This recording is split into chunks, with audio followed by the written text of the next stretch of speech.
Fibre identification.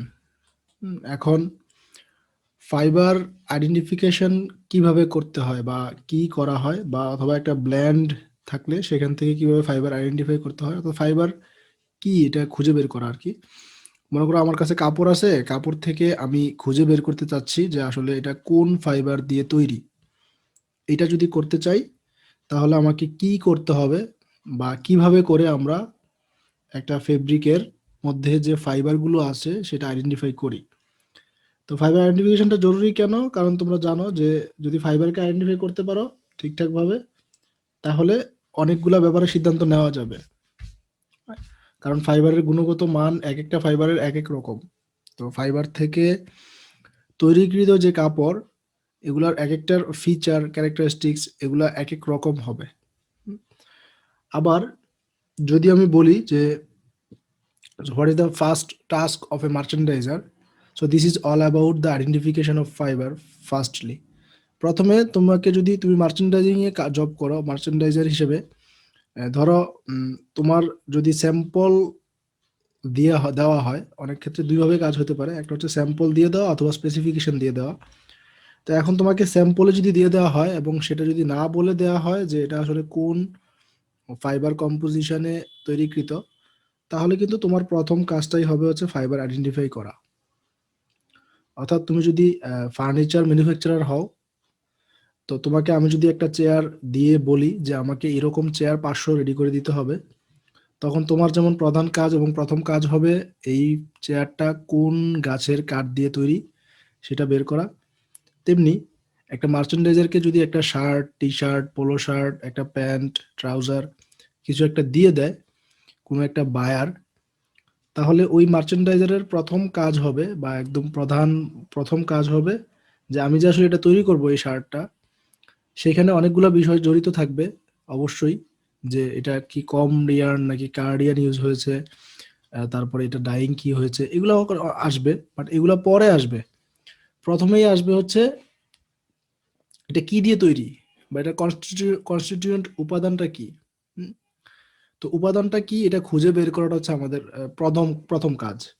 তার মানে যদি এরকম হয়ে থাকে যে যেই স্যাম্পলটা আমাকে আমার বায়ার যে কিনবে আমার কাছ থেকে এই প্রোডাক্টগুলো, সে যে পোলো শার্টটা দিয়েছে সেটার হয়তোবা কলারটাতে ধরো 80% পলিস্টার আছে, 20% কটন আছে, কলারের যে রিপটা ইউজ করছে সেখানে। আর মেইন বডিতে হচ্ছে যেই ফাইবার আছে সেটা হচ্ছে মনে করো 65% কটন, 35% পলিয়েস্টার। তাহলে তোমাকে এটা আগে খুঁজে বের করতে হবে। এখন তুমি যদি 30% কটন, 70% পলিয়েস্টারের কোনো কাপড় তৈরি করে দাও, অন্যান্য সব স্পেসিফিকেশন মিল থাকে, ইয়ার্ন যেরকম ছিল সেরকম দিয়েছ, ডাইং যেটা ছিল সেটা করেছো, মানে সবকিছু ঠিক আছে, বাট যদি ফাইবার কম্পোজিশনটাই ভিন্ন হয় তাহলে কিন্তু বায়ার এই জিনিসটা হয়তো অ্যাকসেপ্ট করবে না। তো অর্থাৎ তোমার প্রথম এবং প্রধান মূল কাজ হচ্ছে এটা উপাদানটা খুঁজে বের করা, আসলে কি উপাদান দ্বারা এটা তৈরি। হুম, তো সেই জন্যই আমাদের বুঝতে পারতেছো যে ফাইবার আইডেন্টিফিকেশন হচ্ছে টেক্সটাইল ইঞ্জিনিয়ারিং এর একটা গুরুত্বপূর্ণ টপিক। অর্থাৎ এটা খুব ইম্পর্টেন্ট একটা টপিক, এবং এটা নিয়ে আমরা আজকে কথা বলবো। তোমাদের এই কোর্সের এটা লাস্ট চ্যাপ্টার, আমরা এই চ্যাপ্টারটা যেহেতু ইম্পর্টেন্ট এটা আগে আলোচনা করে নিচ্ছি, আর এরপরে আরো 4টা চ্যাপ্টার থাকবে। তো এখন আজকে আমরা শিখবো দুইটা বিষয়, একটা হচ্ছে কিভাবে ফাইবার আইডেন্টিফাই করা হয়, মানে একটা কাপড় কোন ফাইবার দিয়ে তৈরি সেটা খুঁজে বের করা, টেস্ট করা, কিভাবে টেস্ট করা হয় এটা আমরা হয়তো ল্যাবে করতে পারবো যদি আমাদের ল্যাবে সুযোগ থাকে। আপাতত আমরা থিওরিটা জানবো আর কি কিভাবে করা হয়। আর দ্বিতীয়ত হচ্ছে এই যে ব্ল্যান্ডের কথা বললাম, যদি ব্ল্যান্ড থাকে তখন ব্ল্যান্ড যে পার্সেন্টেজটা বা রেশিওটা সেটা হিসাব করতে পারা। ব্ল্যান্ডিং এবং মিক্সিং এর মধ্যে একটা পার্থক্য আছে না আমাদের এই টেক্সটাইল টার্মে?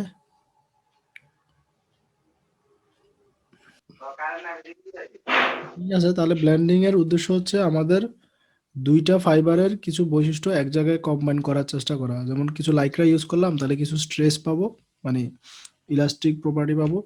আবার কটন ইউজ করলাম, কটন যেহেতু ন্যাচারাল ফ্রেন্ডলি ফাইবার, কমফোর্টেবিলিটি পাবো আর কি, মানে ঘাম শুষে নিবে এবং এটাকে খুব দ্রুত ইভাপোরেট করে দিবে। আবার কিছু পলিস্টার যদি নিতে পারি তাহলে সেখানে স্ট্রেংথটা ভালো পাবো। এখন দুই তিনটা ফাইবারের বৈশিষ্ট্য একসাথে পাওয়ার জন্য মূলত ব্লেন্ডিং করা হয়।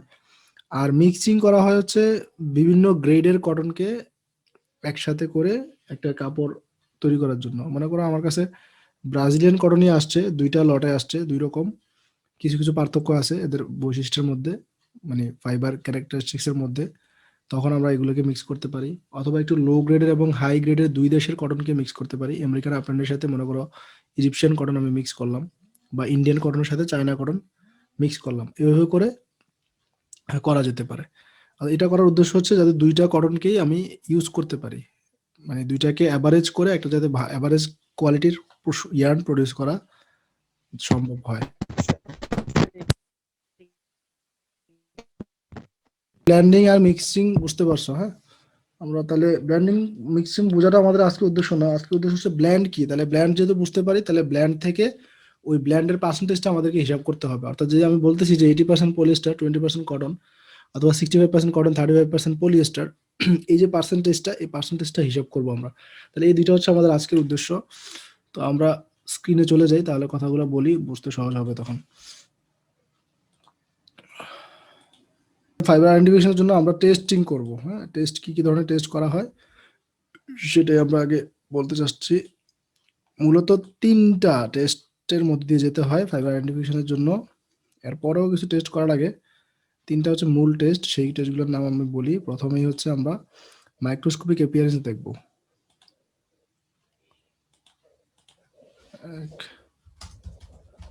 Microscopic appearance, ANC appearance. হ্যাঁ, তারপরে হচ্ছে বার্ন টেস্টে যাব।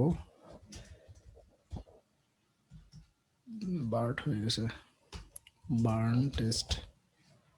তারপরে আমরা লাস্টে চলে যাব হচ্ছে কেমিক্যাল টেস্টে, অথবা এটা আরেক নাম হচ্ছে সলিবিলিটি টেস্ট। তো আমরা এই ৩টা বিষয় নিয়ে কথা বলবো, আর হচ্ছে ব্ল্যান্ডিং নিয়ে কথা বলবো, মানে ব্ল্যান্ড রেশিও নিয়ে। আচ্ছা, প্রথমে আসো মাইক্রোস্কোপিক অ্যাপিয়ারেন্সে। তো মূলত আমরা জানি যে এক একটা ফাইবারের সারফেস দেখতে এক এক রকম।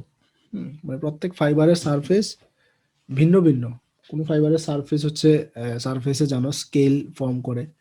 কোনো ফাইবারকে ক্রস সেকশন থেকে দেখলে একরকম দেখায়, লঞ্জিটিউডিনাল ভিউটা আরেক রকম। কোনো কোনো ফাইবারের ক্ষেত্রে আবার যদি আমরা দেখি, মানে সারফেসটা শেপটা দেখি, ক্রস সেকশনাল শেপটা, সেটা দেখবো যে একটা ট্রায়াঙ্গুলার শেপ, মানে ডাবল ট্রায়াঙ্গুলার শেপ। যেমন সিল্ক ফাইবার, উল ফাইবারের সারফেসে স্কেল থাকে। তারপরে কটনের মধ্যে কিউটিকল, সেকেন্ডারি প্রাইমারি ওয়াল থাকে, লুমেন থাকে। এরকম প্রত্যেকটা ফাইবার, তোমরা যখন ন্যাচারাল ফাইবার পড়ছো তখন দেখছো যে প্রত্যেকটা ফাইবারের একটা নির্দিষ্ট আকৃতি আছে, সেটা মাইক্রোস্কোপিক এপিয়ারেন্স আছে, অর্থাৎ লঞ্জিটিউডিনাল ভিউ এবং ক্রস সেকশনাল ভিউ আছে। তো তাইলে তুমি যদি কাপড়কে একটু জুম করে দেখো, তাহলে কি দেখতে পারবা? ফাইবার দেখতে পারবা।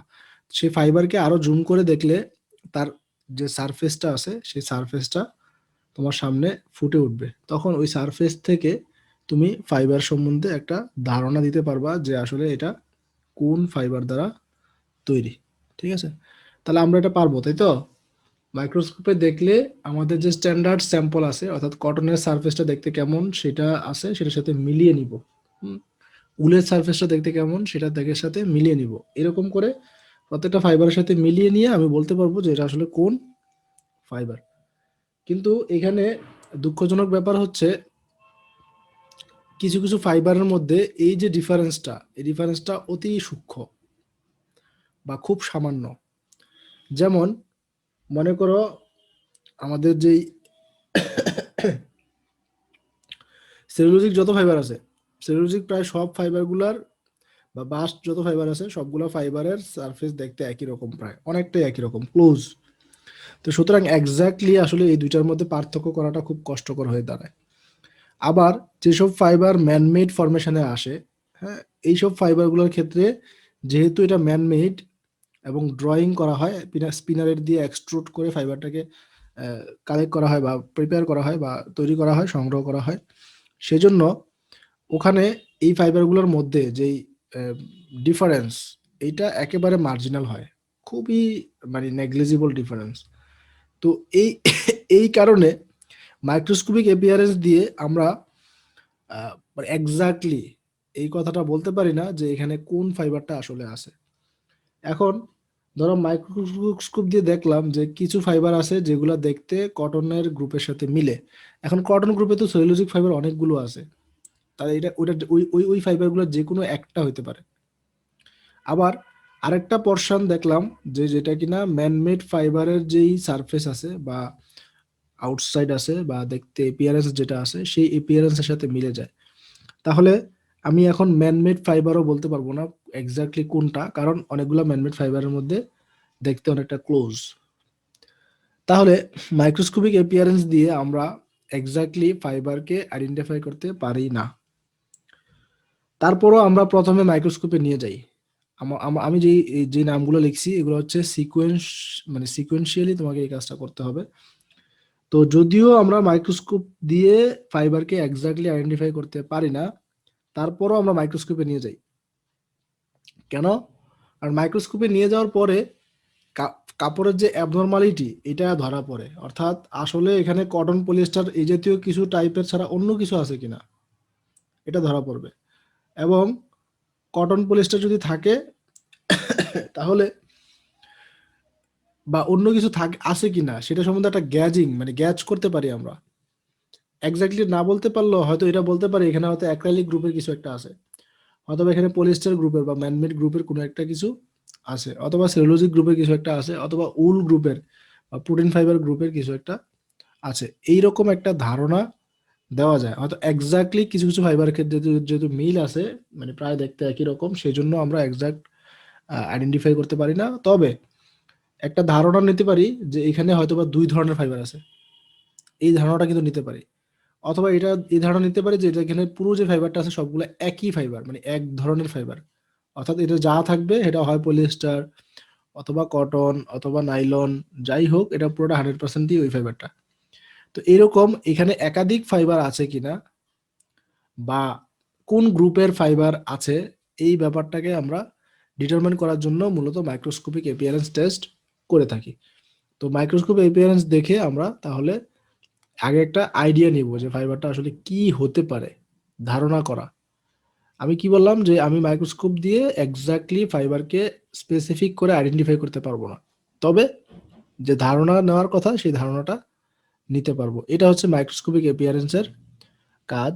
তোমাদেরকে আমি যখন শিট দিব তখন ওই শিটের মধ্যে কিছু ছবি দিয়ে দিব কিছু ফাইবারের, সেটা দেখে নিলেই হবে যে কোন ফাইবারটা দেখতে কেমন, এরকম কিছু ব্যাপার এখানে আছে। আচ্ছা, এরপর হচ্ছে বার্ন টেস্টে নিতে হবে। তো বার্ন টেস্টে নিয়ে মূলত কি দেখা হয়? বার্ন টেস্টে নিয়ে দেখা হয় যে একটা ফাইবারকে পোড়ালে সে কি ধরনের বিহেভ করে।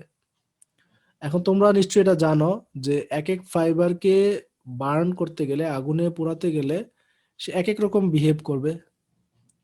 যেমন কিছু ফাইবার তোমরা দেখে থাকবা যে পলিস্টারের কাপড়কে যদি তুমি আগুন নিয়ে যাও এটা গলে আসে, গলে আস্তে আস্তে সংকুচিত হয়ে আসে বা মিশে যায়।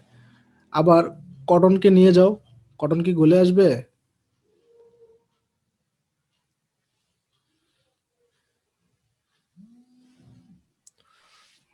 গলে আসবে না, বরং পুড়ে যাবে। এখন এই পুরাটাও জি স্যার, পড়ে যাবে। এক এক ফাইবারের পুরাটাও এক এক রকম।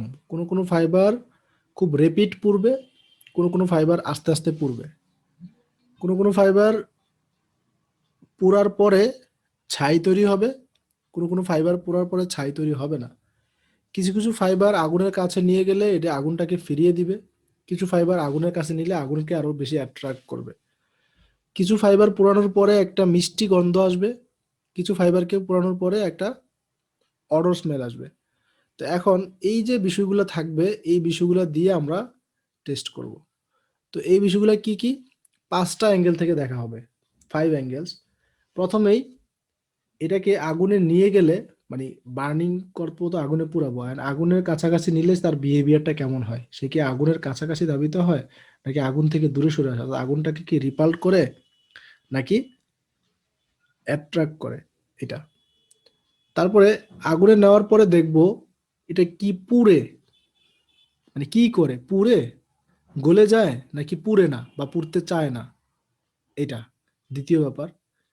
তৃতীয় ব্যাপার হচ্ছে এটা পুরার পরে যেই, মানে আগুন থেকে বের করার পরে তার বিহেভিয়ারটা কেমন, মানে আগুন আগুন আগুন থেকে পোড়ানোর পরে তার বিহেভিয়ারটা কেমন সেটা দেখবো। এটা পুরানোর পরে যে ছাইটা তৈরি হয় সেই ছাইয়ের কালারটা কেমন সেটা দেখব। কারণ এক এক ফাইবারকে পুরালে এক এক কালারের ছাই হয়।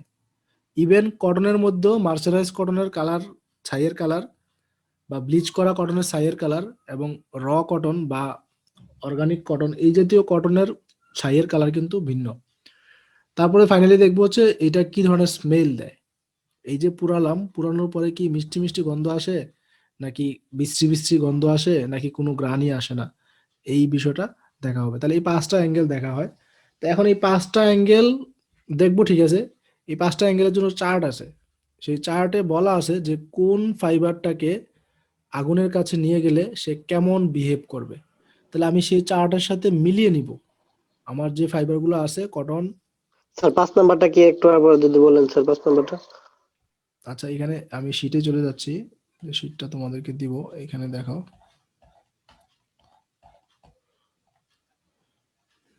হ্যাঁ, এই 5টা জিনিস দেখবো। হ্যাঁ, নিশ্চয়ই দেখতে পাচ্ছ এটা, না?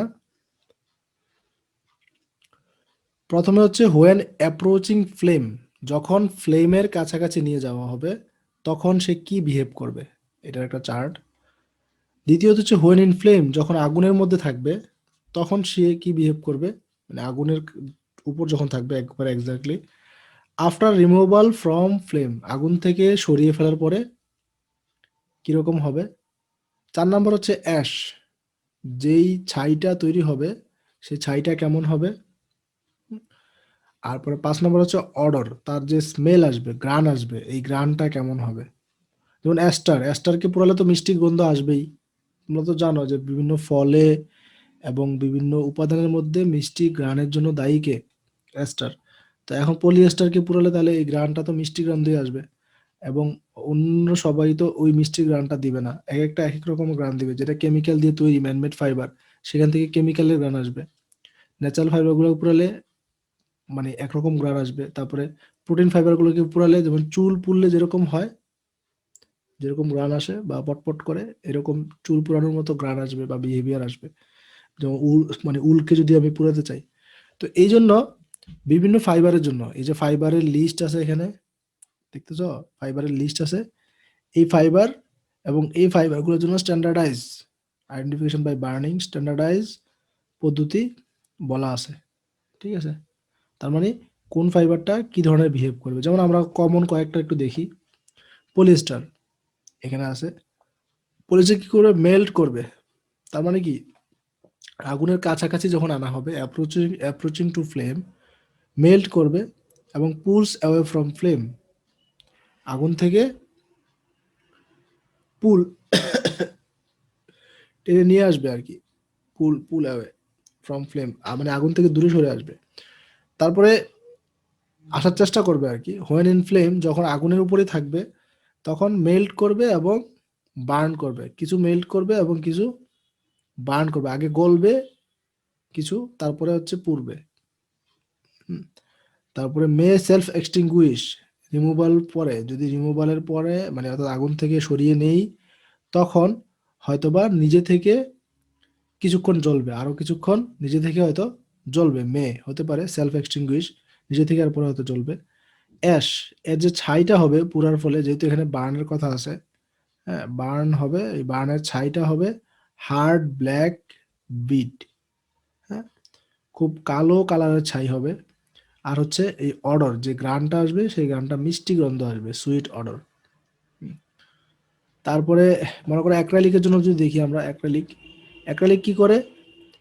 অ্যাক্রাইলিক ফাইবারটা কি ন্যাচারাল না ম্যানমেড?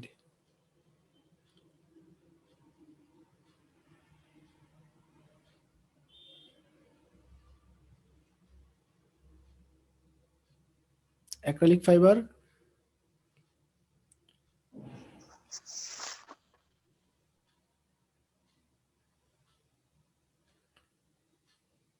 অ্যাক্রাইলিক কি জানো? ম্যানমেড ফাইবার নাকি ন্যাচারাল ফাইবার?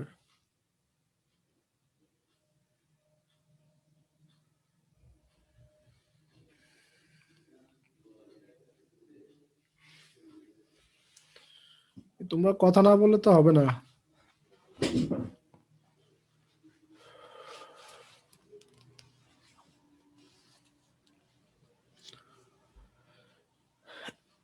অ্যাক্রিলিক ফাইবার কি ম্যানমেড ফাইবার নাকি ন্যাচারাল ফাইবার বলো একজন?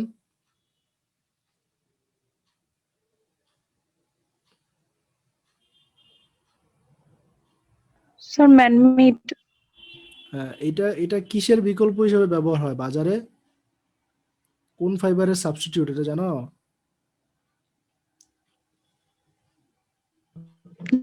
হ্যাঁ স্যার। এই যে বাজারে আমরা যে কম্বল দেখি বা হচ্ছে শীতের কাপড় দেখি, এগুলো দেখবে যে উলের বলে বিক্রি করবে। হ্যাঁ, বিক্রি করার সময় বলে যেটা উলের বা উলের তৈরি। আসলে সবগুলো উলের তৈরি না, ম্যাক্সিমাম হচ্ছে অ্যাক্রিলিক ফাইবারের তৈরি।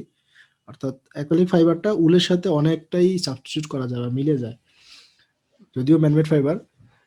তারপরও এই অ্যাক্রিলিক ফাইবারটা উলের কিছু অনেকগুলো বৈশিষ্ট্যকে ধারণ করে, এজন্য এই উলটাকে বাজারে মানে উলের নাম করে বাজারে অ্যাক্রিলিক ফাইবারকে দিয়ে তৈরিকৃত পোশাক পাওয়া যায় প্রচুর। হ্যাঁ, উলের মানে উলটাকে নকল করা আর কি অ্যাক্রিলিক দিয়ে সাবস্টিটিউট হিসেবে। এবং যেমন সিল্ক আর কি, অনেকে দেখবে যে সিল্কের কাপড় ভালো ভালো স্টোরগুলোতে বিক্রি করে বলে সিল্কের কাপড়। তো অনেক ক্ষেত্রে সিল্কটা আসলে এসিটেড ফাইবারের সাবস্টিটিউট, মানে এসিটেড ফাইবারটা একেবারে সিল্কের মতো এসিটেড ফাইবার দিয়ে সিল্ককে সাবস্টিটিউট করে ফেলে। আচ্ছা যাক, এটা কথা না। এসিটেড ফাইবার মানে আমরা অ্যাক্রিলিক ফাইবারের কথা বলতেছিলাম, যে অ্যাক্রিলিক ফাইবার তাহলে কি হবে, মেল্ট হবে এবং pull away from the flame একই। তারপরে মেল্ট অ্যান্ড বার্ন একই। তারপরে continuous to burn and melt, পুড়তেও থাকবে আবার গলতেও থাকবে কিছু। এটা অ্যাশটা যেটা হবে, অ্যাশটা ব্রিটল হবে, ভঙ্গুর হবে, ব্ল্যাক অ্যান্ড হার্ড বিট, মানে খুব কালো, শক্ত এবং ব্রিটল হবে, ভঙ্গুর হবে। আর কেমিক্যাল অর্ডার আসবে, এটা থেকে যে গ্রান আসবে সেটা হবে কি কেমিক্যাল, মানে কেমিক্যালের যে কালার, কেমিক্যালের যে গন্ধ, এরকম গন্ধ আসবে। আর তুমি যদি এই উলকে পুরাও তখন কিন্তু কেমিক্যাল অর্ডার আসবে না, আসবে বার্নিং হেয়ার। মানুষের যে চুল এটা পুরানোর মতো যেই গন্ধ আসে এইরকম গন্ধ আসবে, এবং পূর্বে slowly burn slowly. Self extinguish, হয়তো আগুন লেগে যেতে পারে যখন আগুনে রাখবো ফাইবারটা, এটাতে হয়তো আগুন ধরে যেতে পারে। হুম। তো এই হচ্ছে ব্যাপার। যেমন কটনের কথা যদি আমরা বলি, কটন মানে ফ্লাক্স, লায়োসেল, রেয়ন, এই সবগুলোর বিহেভিয়ার একই। সেলুলোজিক ফাইবার যেগুলো আছে সবগুলা মূলত মূল উপাদানটা যেহেতু সেলুলোজ, তাহলে বিহেভিয়ারটা হয় সেলুলোজের বিহেভিয়ার। তো সবগুলো যেহেতু সেলুলোজিক, এদের বিহেভিয়ারটা হয় এরকম, does not fuse or shrink from flame. এটা আগুন থেকে সরে আসতে চায় না, আগুনের কাছাকাছি নিয়ে গেলে আগুনের কাছাকাছি থাকতে চায়। Burns with light grey smoke, হালকা গ্রে স্মোক উৎপন্ন করে জ্বলে যখন ফ্লেমে থাকে। আর after removal from flame continuous to burn, আর হচ্ছে আফটার গ্লো, মানে বার্নিং চলতেই থাকে, আরো কিছুক্ষণ পুড়তে থাকে। অ্যাশ, এখানে যে অ্যাশটা হবে এটা হবে গ্রে, ফেদারি, পালকের মতো, স্মুথ এজ, খুব সফট এবং স্মুথ হবে। আর হচ্ছে বার্নিং পেপার, পেপারকে পুরালে যেরকম হয় পেপার পুরানোর মতো করে এটার গ্রান আসবে। তো এই হচ্ছে প্রত্যেকটা ফাইবারের জন্য আলাদা আলাদা করে তার বৈশিষ্ট্যগুলোকে স্পেসিফিক করা আছে বার্ন টেস্টের জন্য, এটা স্ট্যান্ডার্ড করা আছে। এখন এই স্ট্যান্ডার্ডের সাথে তুমি মিলিয়ে নিবা, তোমার যে ফাইবারটা আছে সে কাপড়টা আছে সেটাকে তুমি বার্ন করবা, বার্ন করার সময় এই ফিচারগুলো দেখবা। আগুনের আগে সে কেমন অ্যাপ্রোচ করতেছে, আগুনে নিয়ে কেমন করতেছে, আগুন থেকে বের করার পরে কেমন অ্যাপ্রোচ করতেছে, তার অ্যাশটা কালারটা কেমন এবং কি ধরনের গন্ধ আসে, এই সবগুলা বিষয়কে নোট করবা। নোট করে দেখবা যে আসলে কোনটার সাথে পারফেক্টলি মিলে যায়। এই যে উপরে যে চার্ট আছে, এই চার্টে কার সাথে এক্স্যাক্টলি মিলে যায়, যার সাথে মিলে যায় এটা সেই ফাইবারটা। এখন কথা হচ্ছে কি, কথা হচ্ছে এটা যে যদিও এটা মিলে যায়, কিন্তু এই বার্ন টেস্ট দ্বারা আমরা আসলে ফাইবারকে এক্স্যাক্টলি আইডেন্টিফাই করতে ব্যর্থ হই। কেন? কারণ হচ্ছে তুমি একটু খেয়াল করলে দেখতে পাইতে ভালো করে যে এক একটা গ্রুপকে শুধুমাত্র এখানে আইডেন্টিফাই করা যায়, এক একটা গ্রুপ এক এক রকম। কিন্তু যদি বলা হয় যে কোনো একটা মিক্সচারের মধ্যে কটনও আছে ফ্লাক্সও আছে, তখন কি এটা আইডেন্টিফাই করা যাবে? যাবে না। কটনও আছে, লায়োসেলও আছে, রেওনও আছে, তাহলে এটা কি আইডেন্টিফাই করা যাবে? যাবে না। তার মানে এক্ষেত্রে প্রবলেম দাঁড়াবে। আবার অনেকগুলো বৈশিষ্ট্য দেখো যে একই রকম বৈশিষ্ট্য সবাই শো করে, may self extinguish, may self extinguish, melt and burn, melt and burn, এই যে melt and pulls away from the flame, melt and pulls away from the flame, মোটামুটি একই রকম প্রায় বৈশিষ্ট্য, এবং এই বৈশিষ্ট্যগুলো এত ক্লোজ, মানে খুবই কাছাকাছি। এখন তুমি বার্ন স্লোলি, এটাকে স্লোলি পুড়ে নাকি হাই রেটে পুড়ে এটা বের করা বা এটাকে জাজ করা কিন্তু অনেক কষ্টকর ব্যাপার। তারপরে ছাইয়ের কালার সেটাও আবার পার্থক্য আছে, এবং আকৃতিগত ব্যাপার আছে। তো এখন এত সবকিছু মিলিয়ে আলটিমেটলি এই যে সবকিছুর কথা বললাম, এই সবগুলা ডাটাকে অ্যানালাইসিস করে আসলে এক্স্যাক্টলি একটা ফাইবারকে আইডেন্টিফাই করা পসিবল হয় না। কারণ তুমি যখন মিলাবা তখন দেখবা যে অনেকগুলো ফাইবারের সাথে আসলে কাছাকাছি কাছাকাছি মিলে যাচ্ছে, কারণ এই সবগুলা রিলেশন বা প্রপার্টিস বা ক্যারেক্টারিস্টিক্স হচ্ছে খুবই ক্লোজ। এদের মধ্যে মানে গ্যাপটা বা ডিফারেন্সটা একেবারে মার্জিনাল। তো এখন যখন মার্জিনাল ডিফারেন্স হবে, তুমি কিভাবে বুঝবে একটা কিছু স্লোলি বার্ন করতেছে নাকি হাইলি বার্ন করতেছে, নাকি একটা মানে যে গ্রান দিচ্ছে সেই গ্রানটা এটাও কেমিক্যালের গ্রান দেয়, এটাও কেমিক্যালের গ্রান দেয়, এটাও কেমিক্যাল, এটাও কেমিক্যাল, এটাও কেমিক্যাল, এটাও কেমিক্যাল। এখন কোনটা যে কোন কেমিক্যাল আর কোনটার গ্রান যে কেমন সেটা তো তোমাকে এক্স্যাক্টলি স্পেসিফিক করা পসিবল হবে না। তো সেই ক্ষেত্রে আমরা এটা বলতে চাচ্ছি যে আমরা যেমন মাইক্রোস্কোপিক টেস্টে ফেল করেছি, অর্থাৎ মাইক্রোস্কোপ টেস্টের সাহায্যে আমরা আমাদের যে কাঙ্ক্ষিত লক্ষ্য কি, একটা নির্দিষ্ট ফাইবারকে শনাক্ত করা, এটা যেমন করতে ব্যর্থ হয়েছি। কেন? কারণগুলো তখন বললাম যে অনেকগুলো ফাইবারের সারফেস দেখতে একই রকম। তো ওখান থেকে আমরা শুধুমাত্র ধারণা নেই যে কয়টা ফাইবার থাকতে পারে এবং আনুমানিক ফাইবারটা কি হতে পারে। এখানে এসেও আমরা একটা ধারণা আর একটু মজবুত করব, বার্ন টেস্ট করে একটু ধারণাটাকে শক্তিশালী করে নিব যে আসলে এটা হয়তোবা পলিস্টার হবে, নাইলে নাইলন হবে, আর ওইদিকে হয় কটন হইতে পারে অথবা এসিটেট হইতে পারে। এরকম একটা ধারণা আমরা কি করতে পারবো, নিতে পারবো। অর্থাৎ আমি যদি মানে শুধু একটা ফাইবারকে খুলে আগুনে পুড়াই, জাস্ট আগুনের কাছে নিয়ে যাব, আগুনে পুড়াবো, আগুন থেকে বের করব, তারপর এটার ছাইটা দেখবো আর গন্ধটা শুকবো, তাহলে এই 5টা কাজ তো করতে বেশিক্ষণ লাগবে না। জাস্ট ফাইবারকে এনে আগুনে ধরে দেখা, অবজার্ভ করা।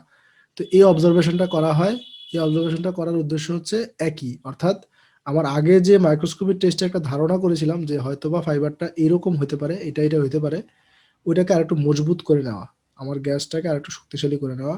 কিন্তু আমরা এই টেস্টের মাধ্যমে even either microscopic test or burn test আমরা এটাকে এক্স্যাক্টলি কোন ফাইবারটা আছে সেটা কিন্তু ডিটারমাইন করতে পারি না।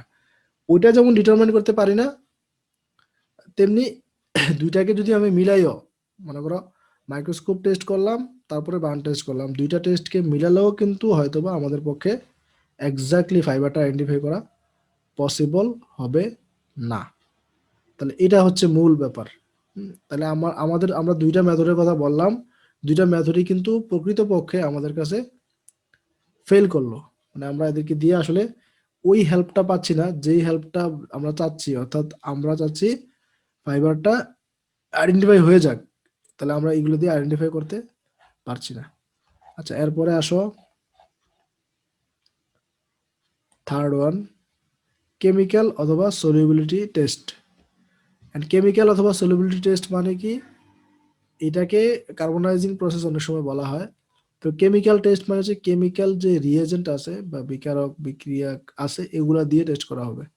এটা আরেক নাম হচ্ছে সলিউবিলিটি টেস্ট, অর্থাৎ এটা পানিতে বা ওই কেমিক্যালের মধ্যে সলিউবল কিনা, অর্থাৎ ফাইবারটা ওই স্পেসিফিক একটা নির্দিষ্ট কেমিক্যালের মধ্যে সলিউবল কিনা, একেবারে ওখানে মিলে যায় কিনা বা মিশে যায় কিনা পানির সাথে। এরকম হইলে তাহলে আমরা এখান থেকে এক্স্যাক্টলি ফাইবারটা আইডেন্টিফাই করতে পারবো। ঠিক আছে, এবং এক্স্যাক্টলি ফাইবার আইডেন্টিফাই করতে করতে পারলে আমাদের পক্ষে ব্ল্যান্ডটা, অর্থাৎ কত পার্সেন্ট কোন ফাইবারটা আছে সেটা রেশিওটা বা অনুপাতটা আমরা হিসাব করতে পারবো। তাহলে কেমিক্যাল অথবা সলিউবিলিটি টেস্টে আমরা কথা বলি কিছুক্ষণ, তো দেখো বুঝতে পারো কিনা। বার্ন টেস্ট গেল, বার্ন টেস্ট হচ্ছে এই চার্ট, পরে আবার মাইক্রোস্কোপে দিয়েছে। আচ্ছা, এই চার্টটা একটু সুন্দর করে খেয়াল করো, মানে কি বিক্রিয়কগুলা in order of increasing strength, অর্থাৎ আস্তে আস্তে স্ট্রেংথ বাড়তেছে, যেসব কেমিক্যাল আছে এদের স্ট্রেংথ বাড়তেছে। আচ্ছা, এরপরে হচ্ছে ফাইবার ডিজলভড, কোন কোন ফাইবারগুলো ওখানে ডিজলভ হয়। এখন ডিজলভ বলতে তুমি কি বোঝো?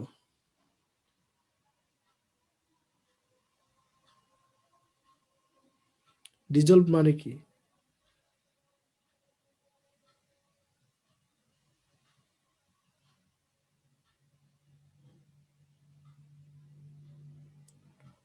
ডিজলভ হওয়া মানে বুঝো কিছু?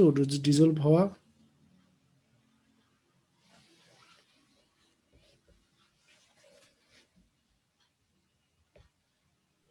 গু- গলে যাওয়া। হ্যাঁ, গলে যাওয়া বা ডিকম্পোজ হয়ে যাওয়া, অর্থাৎ গলে আমার যে যাওয়া। ফাইবারটা আছে এই স্পেসিফিক কেমিক্যালের মধ্যে একেবারে ডিজলভ হয়ে যাবে, মানে মিশে যাবে পানির সাথে, একেবারে নষ্ট হয়ে যাবে, একেবারে তার স্ট্রাকচারটা ভেঙে পড়বে, ডিকম্পোজ হয়ে যাবে। এটাকে বলা হচ্ছে ফাইবার ডিজলভ। এখন কোন ফাইবার কত ডিগ্রি সেলসিয়াস তাপমাত্রায় কত কনসেন্ট্রেশনে কোন কেমিক্যাল দ্বারা ডিজলভ হয়, এইরকম একটা চার্ট সায়েন্টিস্টরা বের করে রাখছে।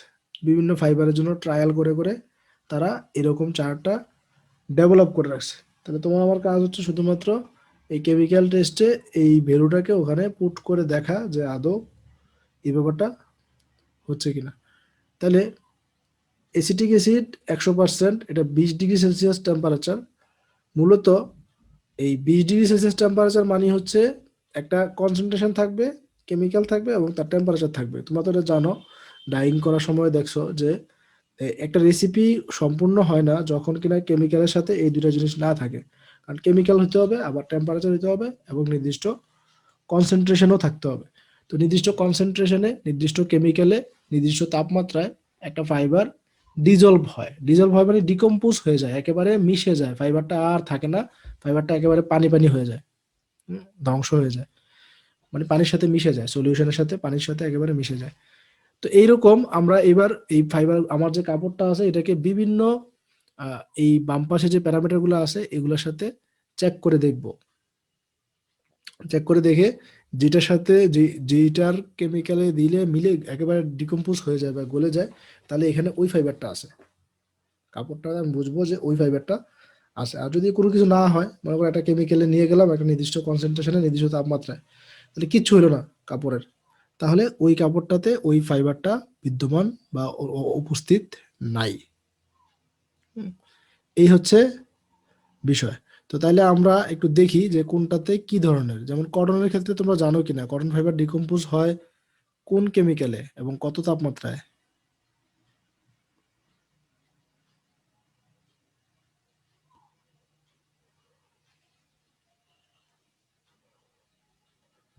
এই টপিকগুলো কি আগে পড়ছিলা? আগে তো টেস্টিং এ কিছু আলোচনা হওয়ার কথা ফাইবার টেস্টিং এর মধ্যে, fibre and yarn testing sir এ। পড়ছিলাম। হ্যাঁ, কটনের কেমিক্যালটা মনে আছে, বলতে পারবা? না স্যার, মনে নাই। আচ্ছা, কটন হচ্ছে HCl বা H2SO4, অর্থাৎ হাইড্রোক্লোরিক অ্যাসিড বা সালফিউরিক অ্যাসিড। এটা হচ্ছে কটনের জন্য কেমিক্যাল। এই যে সালফিউরিক অ্যাসিড, এটা 70% কনসেন্ট্রেশনে যদি 38 ডিগ্রি সেলসিয়াস টেম্পারেচার হয়, তাহলে cotton, flax, rayon, nylon, acetate silk এই ফাইবারগুলো কি হয়ে যায়? ডিকম্পোজ হয়ে যায়। হ্যাঁ, তো এইরকম এই বিজ্ঞানীরা এইরকম ফাইবারগুলো কত তাপমাত্রা ডিকম্পোজ হয় তারা বিভিন্ন ট্রায়াল করেছে, ট্রায়াল অ্যান্ড এরর করে করে একটা স্ট্যান্ডার্ড সেট করে নিয়েছে। তো নাইলনের জন্য স্ট্যান্ডার্ড সেট করতে হবে। স্ট্যান্ডার্ড সেট করার জন্য তারা মনে করো হাইড্রোক্লোরিক অ্যাসিড নিছে HCl নিয়ে কনসেন্ট্রেশন বাড়াইছে কমাইছে, টেম্পারেচার বাড়াইছে কমাইছে, হ্যাঁ, ডেন্সিটি বাড়াইছে কমাইছে, এভাবে দেখছে কততে আসলে এক্স্যাক্টলি ডিকম্পোজ হয়। তো তখন তারা স্ট্যান্ডার্ডাইজ করে একটা পদ্ধতি দিয়ে দিয়েছে যে হাইড্রোক্লোরিক অ্যাসিডের 20% কনসেন্ট্রেশনে যদি 20 ডিগ্রি সেলসিয়াস তাপমাত্রা মানে রুম টেম্পারেচারেই রাখা হয়, তাহলে এটা কি হয়ে যাবে? ডিজলভ হয়ে যাবে। কোনটা?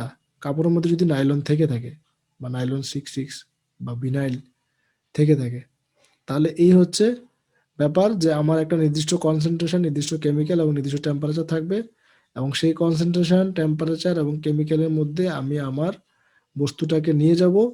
যদি দেখি তার কনসেন্ট্রেশনের জন্য মানে আমার কাপড়ের কোনো ক্ষতি হচ্ছে, তাহলে কাপড়টা ওই ফাইবারটা। আর যদি কোনো ক্ষতি না হয় তাহলে আমি পরবর্তী টেস্টে যাবো এভাবে করে কয়েকটা টেস্ট করলেই আমি বুঝে যাব যে আসলে কোন ফাইবারটা আছে আমার এই কাপড়ের মধ্যে। এবং এটা যেহেতু আমাকে আগে থেকেই একটু গ্যাজিং করা হয়েছে, অর্থাৎ আমি মাইক্রোস্কোপ দিয়ে দেখছি, আবার বার্ন টেস্টও করছি, তাহলে আমার পক্ষে কিছু একটা কমন মানে সিদ্ধান্তে আসা পসিবল হবে যে এখানে নিশ্চয়ই 2%, মানে দুইটা ফাইবার আছে দুই ধরনের, এন্ড কোনটা কত পার্সেন্ট আছে সেটা শুধুমাত্র হিসাব করে নিলেই হবে। অর্থাৎ ফাইবার আছে দুইটা, এখন দুইটার মধ্যে কোনটা কত পার্সেন্ট আছে সেটা দেখতে হবে।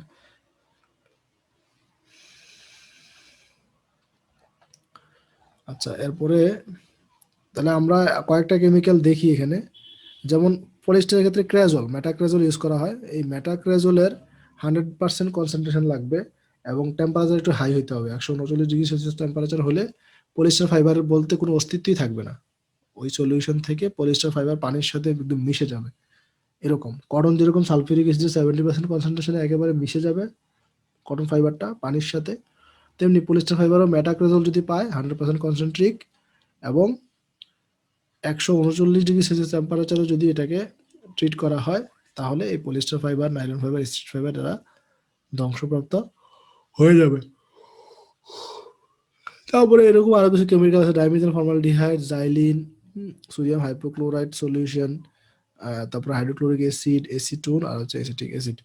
তার মানে এই প্রত্যেকটা কেমিক্যাল এদের জন্য কনসেন্ট্রেশন এবং এদের জন্য টেম্পারেচার এটাকে ফিক্সড করে কোন ফাইবার এটাতে ডিজলভ হয় এরকম প্রত্যেকটা দিয়ে একবার করে ট্রায়াল করে করে দেখে লাস্টে যেটা টিকে থাকে, মানে ওই ফাইবার যদি আমরা আইডেন্টিফাই করতে চাই তাহলে একটা করে আস্তে ডিজলভ হবে। মনে করো আমি অ্যাসিটিক অ্যাসিড নিলাম, নেওয়ার পরে দেখলাম যে কিছুই হলো না, ঠিক আছে, এসিটোন নিলাম, তাও কিছু হলো না, তারপরে হাইড্রোক্লোরিক অ্যাসিডের এই কনসেন্ট্রেশন নিলাম, দেখলাম যে একটা পার্ট মানে কাপড় থেকে কিছু ফাইবার বা কিছু ইয়ার্ন খুলে পানির সাথে মিশে গেছে। তার মানে ওখানে কিছু পরিমাণ নাইলন ছিল, না হলে তো মাঝখান থেকে ফাইবারগুলা চলে যেত না, পানিতে মিশে যেত না। যদি ব্ল্যান্ড হয়ে থাকে তাহলে শুধুমাত্র নাইলন পার্টটা চলে যাবে।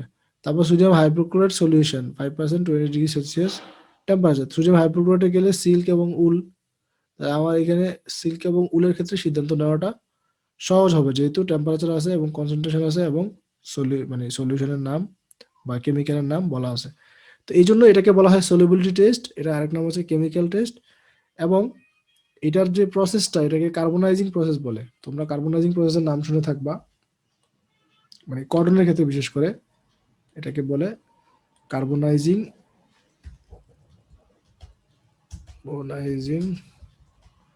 প্রসেস। কার্বনাইজিং মানে কি, এখানে আমরা যে H2SO4 বা HCl ইউজ করতেছি, এই HCl ইউজ করে কটনের পার্সেন্টেজটা বের করাটা হচ্ছে কার্বনাইজিং প্রসেসের নাম। অর্থাৎ কোন ফাইবারটা, কটনটা কত পার্সেন্ট আছে, একটা পার্টকে ডিজলভ করে আরেকটা পার্টের অংশটা খুঁজে বের করা। তাহলে আমরা কিছু একটু সামারাইজ করি। তো আমরা এটা বুঝলাম যে আমরা যে কোনো সময় যদি আমাদের ফাইবার আইডেন্টিফিকেশনের কথা আসে তখন আমরা এই তিনটা টেস্ট ছাড়া আসলে, বিশেষ করে কেমিক্যাল টেস্ট বা সলিবিলিটি টেস্ট ছাড়া এক্স্যাক্টলি এটা আইডেন্টিফাই করতে পারবো না যে আসলে এটা কোন ফাইবার দিয়ে তৈরি এই কাপড়টা। এটা একটা বিষয়। এখন তাহলে আমরা বাজারে গিয়ে আমাদেরকে যদি কেউ বলে বা তোমাদেরকে যদি কেউ বলে যে তুমি তো টেক্সটাইল ইঞ্জিনিয়ার, তুমি কাপড়টা ধরে বলো এটা কোন কাপড়, এখন তুমি বলতে কি পারবা নাকি পারবা না?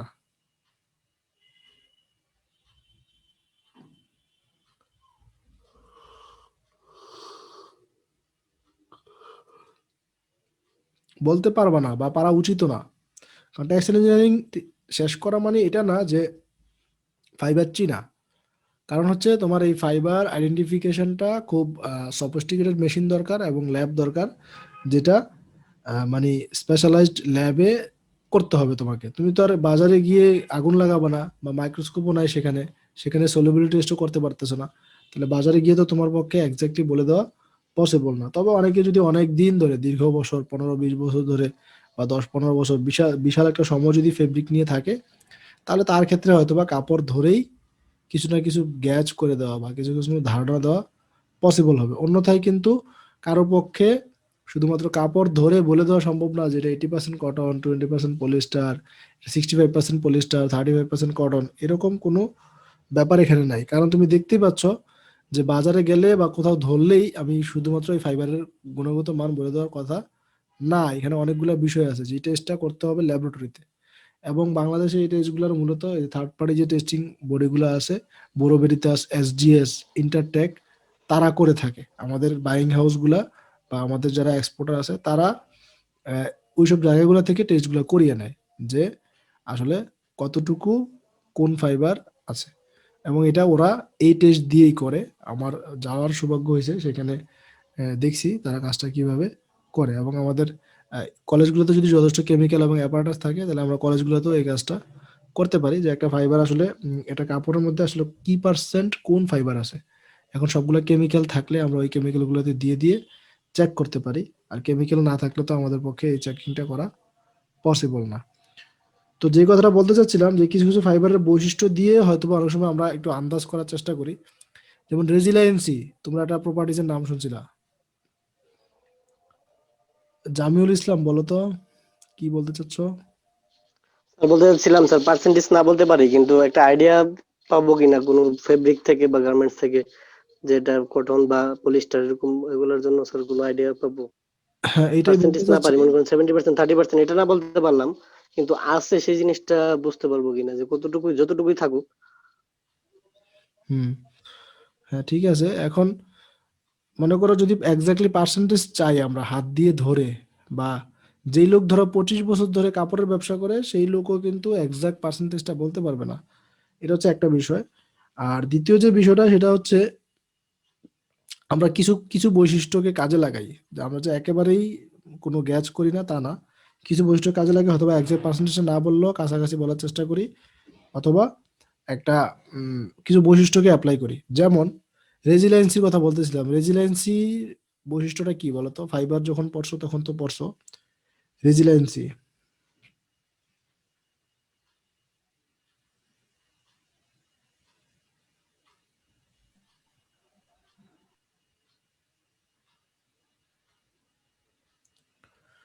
রেজিলিয়েন্সি পড়ো নাই? কটন ফাইবারের রেজিলিয়েন্সি, বিভিন্ন ফাইবারের রেজিলিয়েন্সি পড়ছো? Sir elasticity. না, রেজিলিয়েন্সি একটা, ইলাস্টিসিটি আরেকটা। রেজিলিয়েন্সি বাংলা কি? হুম। স্ট্রেংথ মানে স্ট্রেংথ টাইপের কিছু স্যার।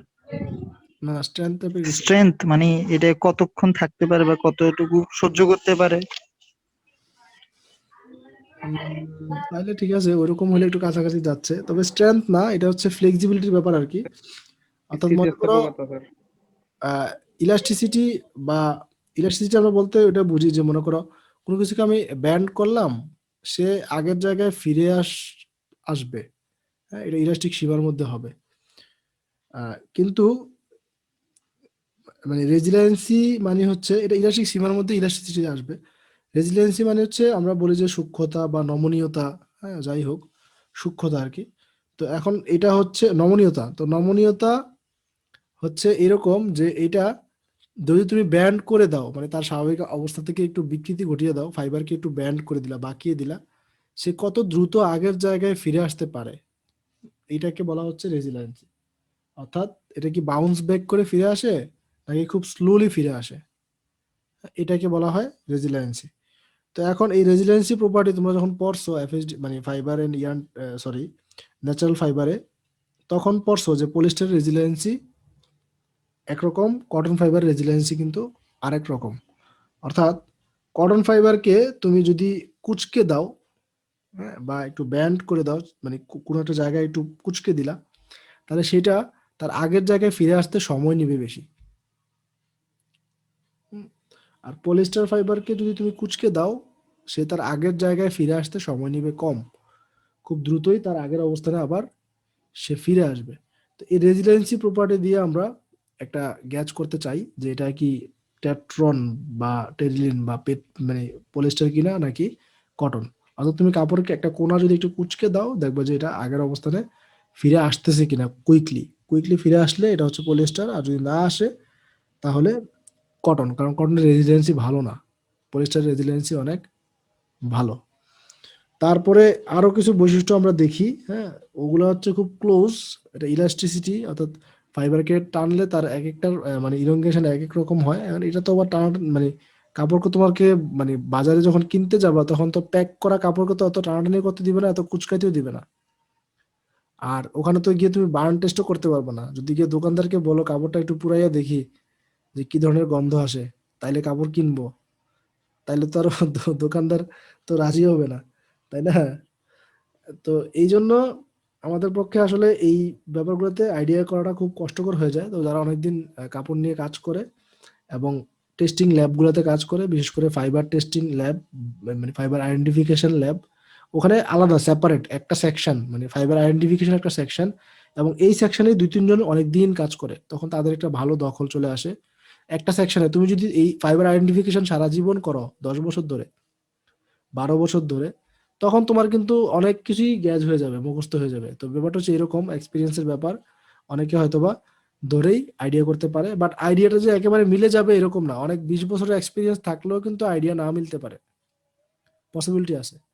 কারণ 20 বছর অভিজ্ঞতা আছে, তার মানে যে এক্সাক্ট পার্সেন্টেজ বলতে পারবা বা এক্সাক্ট ফাইবারটা বলতে পারবা, এটাও কিন্তু ধরে নেওয়ার কোনো কারণ নেই। অর্থাৎ মূলত আমাদের কেমিক্যাল টেস্ট ছাড়া আসলে এক্সাক্ট আইডেন্টিফিকেশন পসিবল না।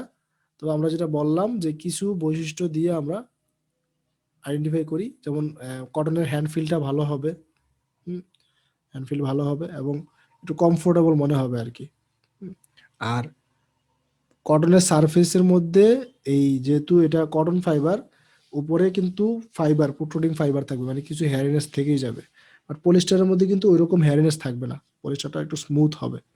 তো এই জিনিসগুলো দিয়ে কিছু কিছু ব্যাপারে আমরা পার্থক্য করতে পারি। বিশেষ করে রেজিলিয়েন্সিটাই সবাই দেখে, কাপড়কে একটু কুচকে দেয়, কুচকে দিয়ে দেখে যেটা কত দ্রুত তার আগের অবস্থানে ফিরে আসে। তো এখন যদি তোমার দেখবা যে এই জন্য কি করা হয়, এই জন্য আমাদের কিন্তু এই পলিস্টারের কাপড়গুলা খুব বেশি আয়রন করতে হয় না। যারা ইউজ করো তারা জানো যে এটা আয়রন ছাড়াই অনেক সময় পরা যায়। বাট কটন কাপড়কে যদি তুমি একবার ভালো করে ওয়াশ করো, তাহলে দেখবো যে এই যে কুচকানো ভাবটা থেকেই যাবে। তো তারপরে তোমাকে আয়রন করলে এটা আবার আগের জায়গায় ফিরে আসবে। আবার আয়রন হইলে কিন্তু এটা আবার সহজে কুচকাবে না।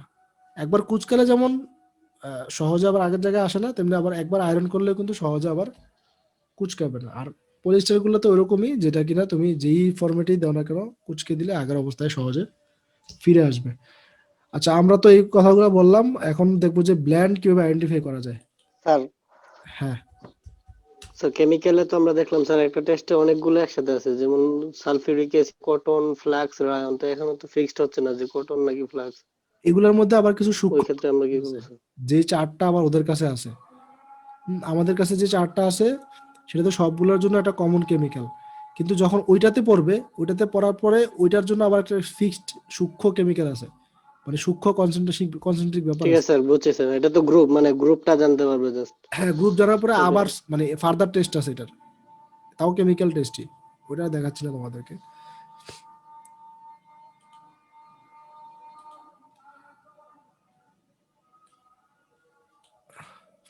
আচ্ছা, ব্ল্যান্ডের ক্ষেত্রে আমরা কি করব, মনে করো ব্ল্যান্ড আইডেন্টিফাই করতে চাচ্ছি, তাহলে হিসাবটা হবে সহজ। কেমিক্যাল টেস্ট দিয়ে করব আমরা। কেমিক্যাল টেস্ট দিয়ে কিভাবে করব কাজটা, মনে করো তুমি একটা কাপড়ের টুকরা নিলা, এটা, তো এটার ওয়েটটা মেপে নিবা আগে। ধরো আমি কাপড়ের ওয়েটটা পাচ্ছি, কত নিব, 200 গ্রাম। তো এই 200 গ্রাম কাপড়ের ওয়েট পেলাম। এখন এই কাপড়টাকে আমি এবার কেমিক্যাল টেস্টে নিয়ে যাব। কিভাবে, এক একটা কেমিক্যালে একবার করে করে ফেলবো। যেমন এটাকে আমি প্রথমে ধরো এসিটিক মানে এসিটেট ফাইবারের ফর্মুলাতে ফেললাম, কেমিক্যালের মধ্যে ফেললাম, ওই টেম্পারেচারে, ওই কনসেন্ট্রেশনে এবং ওই কেমিক্যালে। তো দেওয়ার পরে দেখলাম যে এটা কিছুই হইলো না, তার মানে এটা ওই ফাইবারটা না। এরপর এটাকে কিন্তু এভাবে আবার আরেকটা ফাইবারে ফেলা যাবে না, এখানে শুকাইতে হবে এটাকে, এটাকে ড্রাই করতে হবে। ড্রাই করে আবার আগের কন্ডিশনে এনে, এতে এই জন্য সবচেয়ে ভালো হয় তুমি যদি 5-6টা স্যাম্পল নিয়ে নাও, তাহলে 5-6টা স্যাম্পল দিয়ে দেখে দিবা। তাহলে তো এইটার জন্য আবার আরেকটা কেমিক্যাল নেওয়ার জন্য আরেকদিন বসে থাকতে হবে। আর এটাকে শুকাইতে হবে, আবার আগের মতো কন্ডিশনিং করতে হবে, তারপরে গিয়ে আবার আরেকটা কেমিক্যালে দিতে হবে। তো এখন এটাকে মনে করো আমি কটনের মধ্যে দিলাম, কটনের যে কেমিক্যাল সেটা কি, সালফিউরিক অ্যাসিড, আর কি 70% কনসেন্ট্রেশন, টেম্পারেচার কত, 30°C।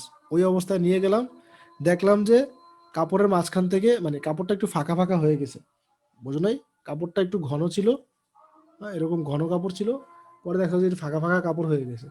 তার মানে কি, এটার মাঝখানে যেহেতু ব্ল্যান্ড, ফাইবার ব্ল্যান্ড, তার মানে ফাইবারের মাঝখানে কিছু কটন ফাইবার ছিল, যে ফাইবারগুলো কি হয়েছে, পানির সাথে মিশে গেছে। যদিও এখনো কাপড়টা আছে, কাপড়টা একটু ফাঁকা ফাঁকা আছে, তার মানে আমি বুঝতে পারলাম যে কিছু ফাইবার এখান থেকে চলে গেছে। তো কতটুকু ফাইবার চলে গেছে সেইটা আমরা পার্সেন্টেজ হিসাবে বের করে নেব। তখন কি করতে হবে, এটাকে আবার শুকাইতে হবে, ওই বাদ থেকে তুলে শুকাইতে হবে। শুকানোর পরে এটাকে নিয়ে আবার আগের মতো কন্ডিশনিং করে, ড্রাইং করে, নির্দিষ্ট কন্ডিশনিং করে তারপরে ওয়েট নিতে হবে। তো ওয়েট সাপোজ ধরো আমি 160 গ্রাম পেলাম। তো আমি কি বুঝতে পারলাম,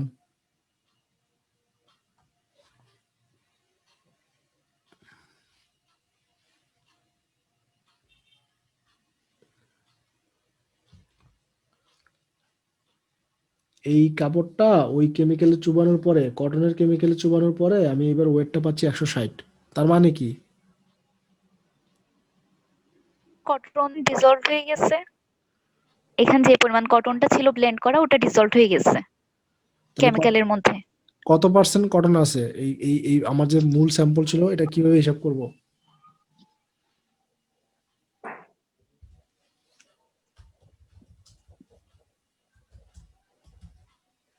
কত হবে, কিভাবে করব, কটন পার্সেন্টেজটা কত ছিল?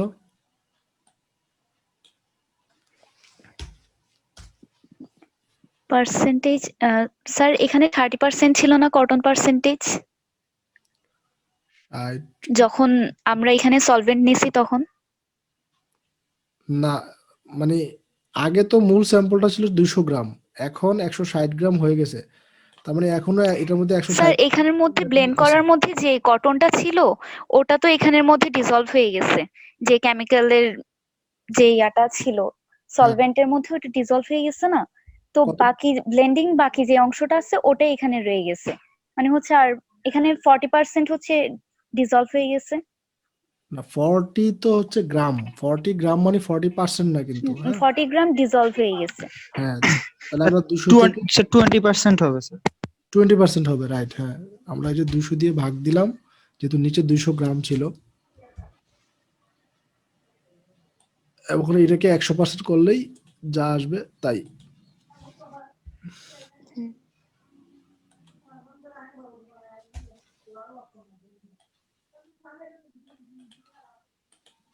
ইন্টু 100%, এখানে দিচ্ছি ইন্টু 100%। তাহলে এটা হচ্ছে ফর্মুলা আর কি, অর্থাৎ তুমি কতটুকু চলে গেল সেটা হিসাব করবা, সেটা হিসাব করলে পেয়ে যাবো তাহলে ওই যেই কেমিক্যালে নিলা সেই কেমিক্যালটা কত পার্সেন্ট। তাহলে এটা আমরা পাচ্ছি 20%। তো একইভাবে তুমি বাকি কাজটা করে নেবা। বাকি কাজটা কি করবা, এর পরবর্তী কেমিক্যালে নিয়ে যাবা। এই 160 গ্রামকে যদি আমি আবার শুকিয়ে ফেললাম, শুকিয়ে ওয়েট করে আমি এটার পার্সেন্টেজটা, মানে যেই কেমিক্যালে নিলাম এখন কটনের মধ্যে, সেই পার্সেন্টেজটা পেলাম। এবার এটাকে আমি আবার শুকানোর পরে আবার পরবর্তী আরেকটা কেমিক্যালে ট্রায়াল করব। আর এই কেমিক্যালে ট্রায়াল করার আগে কিন্তু আমি আবারও বলে নিচ্ছি যে তুমি ওই যে আগে মাইক্রোস্কোপ এবং বার্ন টেস্ট করে দেখে নিবা। এই এই টুকরোটাকেই করতে হবে তাই না, অন্য কোনো একটা স্যাম্পলকে আগে দেখে নিবা, যাতে করে একটা আইডিয়া পাওয়া যায় যে আসলে কোন কোন কেমিক্যাল আসলে সচরাচর হতে পারে এটা স্বাভাবিকভাবে। তো পরবর্তীতে মনে করো পলিস্টারের মধ্যে নিলা, পলিস্টারের মধ্যে নেওয়ার পরে দেখলা যে এটার ওয়েটটা আরো কমে গেছে। এটা একেবারে পাতলা একটা কাপড় হয়ে গেছে, এতে প্রায় ম্যাক্সিমাম অংশই কোথায় যেন হারিয়ে গেছে। কোথায় হারিয়ে গেছে মানে পানিতে মিশে গেছে। তো তখন লাস্টে গিয়ে দেখলা যে এটা হচ্ছে ধরো 190 গ্রাম, 190 গ্রাম চলে গেছে, ধরো 10 গ্রাম ওয়েট আছে। তো এখন আমি কি বুঝবো পলিস্টার কত পার্সেন্ট?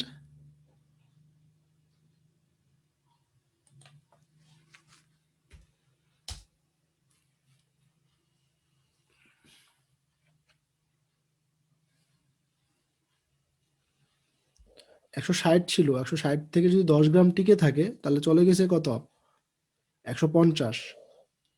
150 গেল কতর মধ্যে,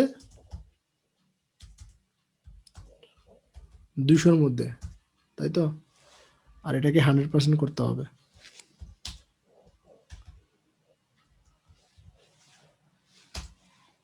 তো কত হচ্ছে, 150টা 200 এর কত পার্সেন্ট, 75%, তাই তো। 75% তাহলে এটা হচ্ছে 75%। তাহলে আমি পলিশটা পাচ্ছি হচ্ছে 75%। তো এবার এটাকে, এই কাপড়টাকে তুমি আরো কিছু কেমিক্যালে নিয়ে যাবা, দেখবা যে অন্য কোনো না কোনো একটা কেমিক্যালে এটা ডিজলভ হয়ে যাবে। তো ধরো হচ্ছে ওই ওই কেমিক্যালটা হচ্ছে আমাদের স্পান্ডেক্স বা ইলাস্টোমারিক ফাইবার, লাইক্রা যেটাকে বলি আর কি। হ্যাঁ, তো তাহলে লাইক্রা হচ্ছে 10 গ্রাম ইন্টু 100% ভাগ ইনিশিয়াল যেই ওয়েটটা 200 গ্রাম। তাহলে এখান থেকে আমরা পাচ্ছি লাইক্রা আছে হচ্ছে কত পার্সেন্ট, 5%, তাই তো?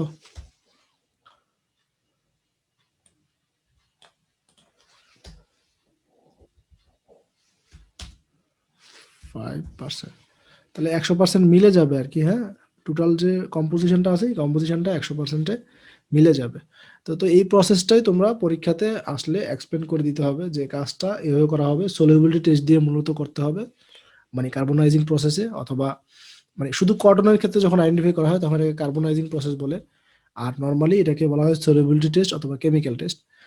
তো এই সলিউবিলিটি টেস্টে অথবা কেমিক্যাল টেস্টে তোমাদেরকে এই কাজটা করতে হবে। কিভাবে করব, এই যে আমরা ধরে নিচ্ছি এত গ্রাম বা এক্স গ্রাম স্যাম্পল, সেখান থেকে একটা স্পেসিফিক কেমিক্যালের চার্টটা তো দিয়ে দিলাম, ওই চার্ট মোতাবেক আমরা মিলিয়ে দেখব যে ডিজলভ হয় কিনা। যদি ডিজলভ হয় তাহলে ডিজলভ পার্টটার পার্সেন্টেজটা আমরা হিসাব করে দেখাবো যে ডিজলভ পার্সেন্টেজ এত, তার মানে ওই ফাইবারটা এত পার্সেন্ট, আর একটা ফাইবার ডিজলভ হলো সেই ফাইবারটা তাহলে এত পার্সেন্ট। তাহলে একটা হইতে পারে ফাইবার এখানে, অথবা দুইটা থাকতে পারে, অথবা একাধিক ফাইবারও, দুই বা ততোধিক ফাইবারও থাকতে পারে।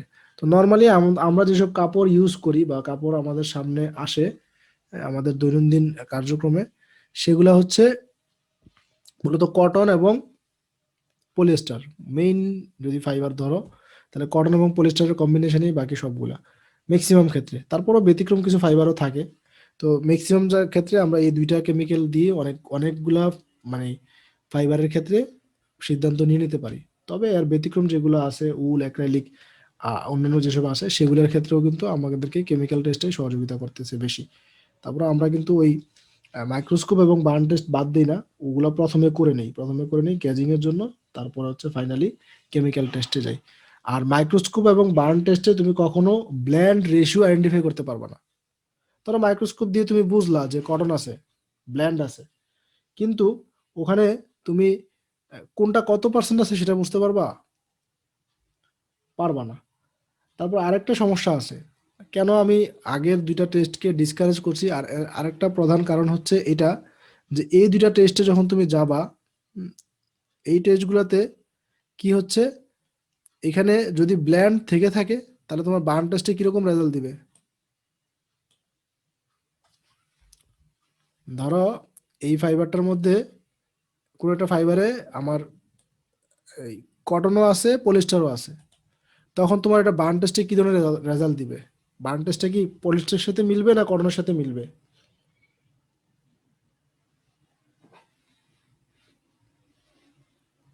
প্রবলেমটা বেড়ে যাবে, তাই না? অর্থাৎ বার্ন টেস্ট দিয়ে তো আমি নর্মালি আইডেন্টিফাই করতে পারতেছি না, তার উপর যদি কোনো ব্ল্যান্ড থাকে তখন তো আরো পারবো না, কারণ এটা পূর্বেও আবার তোমাকে ওই অ্যাস্টারের গন্ধও দিবে, মানে মিষ্টি গন্ধ। তো তুমি তাহলে আরেকটা ঝামেলায় পড়ে যাবা। আবার মাইক্রোস্কোপ দিয়েও একই সমস্যা, যখন দুই বা ততোধিক ফাইবার থাকে তখন আসলে সারফেসগুলোকে খুঁজে পাওয়া বা বুঝতে পারাটা কষ্টকর হয়ে যায়। তো এই জন্য এই দুইটা টেস্ট দিয়ে আমরা ব্ল্যান্ড এবং এক্সাক্ট আইডেন্টিফিকেশন যেটা সেটা করতে পারি না। তবে এগুলোর সাহায্য নিয়ে মূলত যে থার্ড প্রসেস আছে সলিউবিলিটি টেস্ট, সেটা দিয়ে আমরা কাজটা করে থাকি। তো আজকে মূলত এই পর্যন্তই। কারো আর কিছু জানার আছে কিনা?